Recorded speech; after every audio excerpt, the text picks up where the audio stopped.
everybody, welcome back to the channel. Thanks for tuning in for week 3 here. So last couple weeks we've worked on, basically we're going to call it club face awareness and club face stability. So we first learned the waggle, pretty simple stuff. Wanted to get that club face nice and stable, get that leading edge nice and square once that club stops. We don't want it to turn over, we don't want it to be open. We're doing the waggle from the waist right here, nice and square, right in line with the shaft plane. Okay. Week 2, we took that information, we applied it, and started developing our club face awareness towards a target out in space. It doesn't matter what the target is. All we're trying to do is build club face awareness to a target. This is also known as proprioception or spatial awareness. Using our waggle, we found our ball position, our stance, and our natural posture. All of these things go together. So as we got better at the waggle, we started to feel a low point. We then set up our ball position based on that. That ball position, as you guys have learned, changes. If you have a wedge, it's back. Mid-iron, it's in the middle.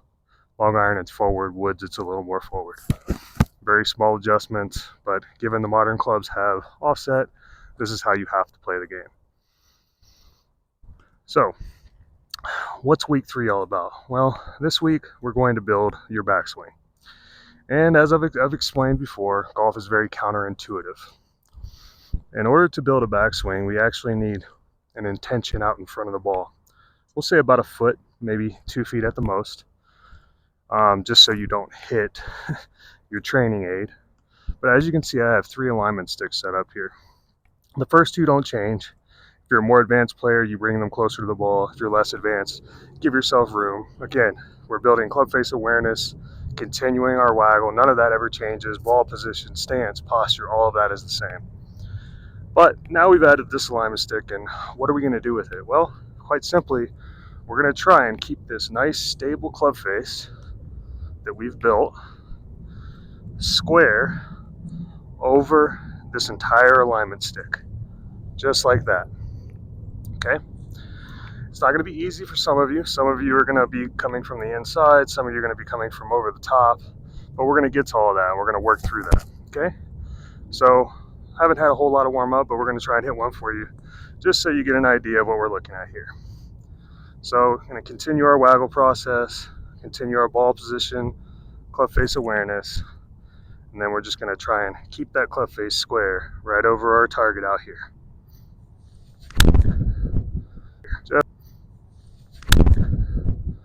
Just like that. Okay, there's a little yellow stake I've got out there that's kind of my target line today. And that went essentially right at it. Let's just fix this alignment stick here. Yeah, so that's a far better alignment stick set up there. So as you can see, my divot is square to my target here, and we're going, essentially club face awareness and target line were the same. So our path and our club face were aligned, and we hit it basically straight on line, which is eventually what we're going to get to. But today, you're going to have to learn how to troubleshoot a little bit too. So part of the troubleshooting process is understanding that you're not always going to hit it directly at your target line. So this week isn't about necessarily hitting straight shots. It's all about learning club face awareness post-impact so that you can develop a backswing. I know a lot of you are saying, how on earth is it going to help me develop a backswing? So quite simply, I'm going to hit 3 different shots for you to show you, and then a 4th shot to show you my natural shot shape, to give you an idea of how this might look or feel to you. Since most golfers are a little over the top, they tend to have a divot or ball that goes left, fades back to the right, or some cases slices because they leave the club face open. And they have a really hard time with club face awareness and squaring it to the target. So that's the first shot we're going to hit. We're just going to kind of evaluate that and see what happened. So I'm setting up to hit basically a big over the top shot, which is how most of you guys are going to swing. so we can just see what it looks like and why the club face, even though it's square to our target, is the ball is moving right.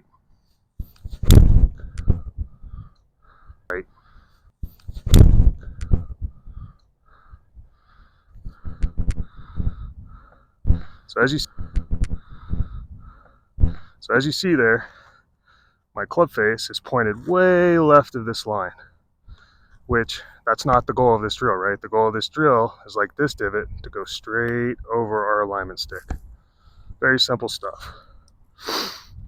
So when that happens, that typically means you're coming out to in, okay?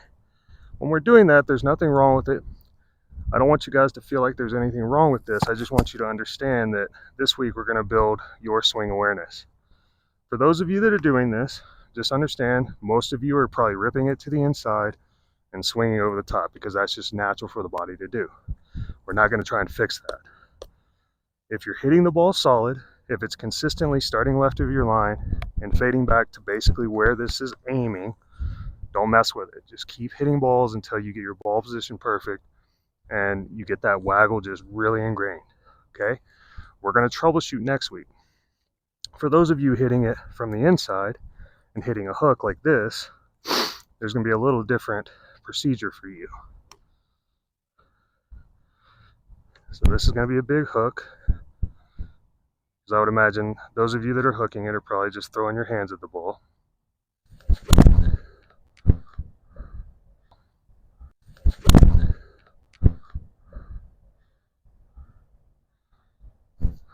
Okay?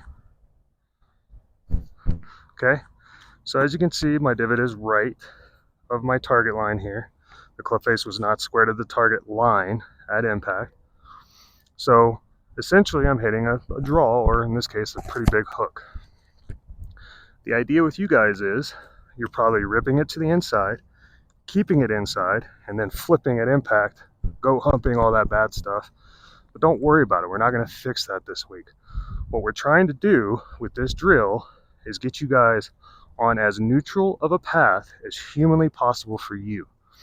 Your body will adapt as time goes to eventually you'll start hitting it more in line with a club face square directly over the top of our alignment stick, which is what we essentially want. This is how we're going to build a backswing.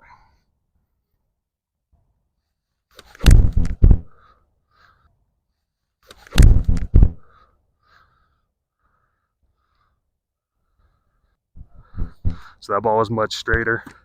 My club face was much more square over my intended alignment stick. So this is my intention. I want the club face to feel like it's doing this. Okay? It was a much straighter shot. As you guys progress through this drill, you'll get better and better and better at this. And then next week, we're going to show you how to refine it, troubleshoot it, and make it perfect. All right, guys, thanks for watching. If you stick around, a little bonus content, give you a different angle and a different understanding of what we're working with here. Thanks for watching. We'll see you next week. Welcome to the bonus content, guys. Thanks for sticking around. And again, we're just going to walk through this drill, but in the past, in this previous shots, we were using an 8-iron.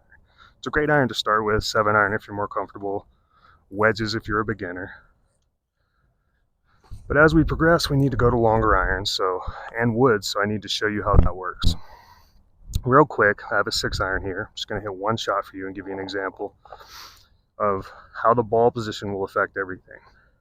If our ball position is too far back, there's a big possibility we're going to hit it thin, rightward, hit a big hook, all these types of things.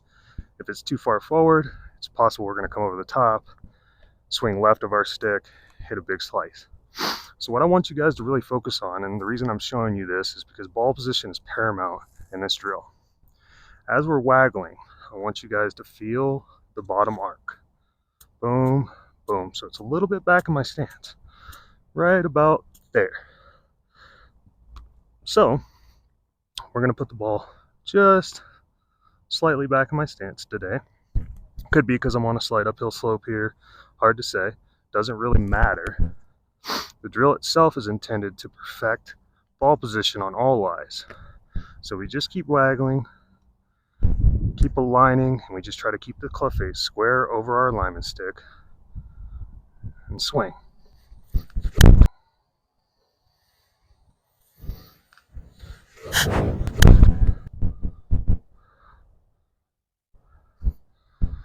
So that's pretty much what a 6-iron would look like. There's a little back in my stance today because again, I'm on a kind of a hill here. So let's look at a wood.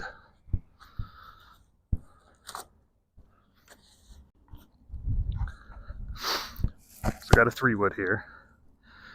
As we waggle the 3-wood, we see that it naturally wants to be up in my ball position in order for me to keep the club face square over my alignment stick. Okay? Now, if you guys are struggling, you can bring this alignment stick further back. Just understand there's a possibility you will hit it. So if you break it, don't get heartbroken. They're fiberglass and they're cheap. You can get them for $5 at Home Depot. Okay? So we're just going to keep waggling. Keep waggling. Find that low point, that ball position. Trust that everything's where it needs to be. And then swing. And then swing. Okay, left the face open a little bit there. That was a little fade. But as you can see, my club face did start and go pretty much down my alignment stick, which means I was successful in that drill. It does not matter if it goes right. It doesn't matter if it goes left. Today, all we're working on is plane, plane, plane. By the end of this, you should have a series of divots that are in a straight line. They should all be roughly the same width and depth, depending on whether or not you're hitting a single club. If you're hitting different clubs, there'll be different depths, but mostly the same width. Just keep working at it. If you get frustrated, step away, take a deep breath.